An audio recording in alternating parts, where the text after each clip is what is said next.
Mesdames, Mademoiselles et Messieurs, bienvenue sur le journal de ce jour.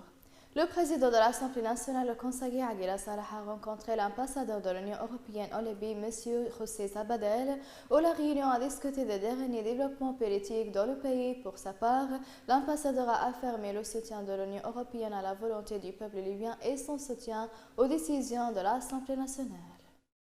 Le président de l'Assemblée nationale, le conseiller Aguila Salah, a rencontré dans son bureau de la ville de Goba l'ambassadeur d'Algérie en Libye, M. Slimane Chnein, et l'ambassadeur d'Algérie a affirmé la position de l'Algérie en faveur de la Chambre des représentants en tant que seule autorité légitime élue du pays, son respect du droit du peuple libyen et de choisir son représentant et son soutien à toutes les décisions de l'Assemblée nationale libyenne.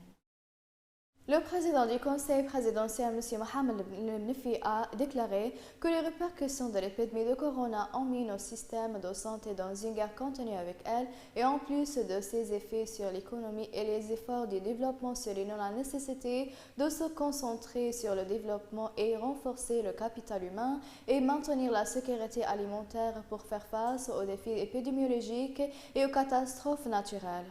Cela s'est produit lors de la réunion du comité des chefs d'État de gouvernement sur la direction de l'agence de l'EHPAD à laquelle l'MNFI a participé à la distance, au cours de laquelle il a démontré l'importance d'impliquer et d'engager les institutions financières et qu'elles soient concentrables, régionales et nationaux, ainsi que des partenariats stratégiques en faisant et en s'appropriant un développement africain issu de la réalité et des besoins du contenu.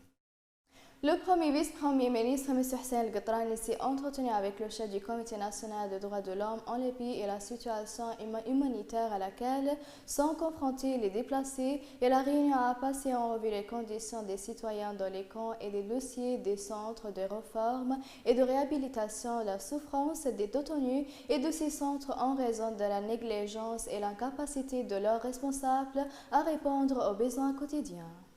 Mesdames et messieurs, la fin des résumés, merci de m'avoir attiré votre attention et au revoir.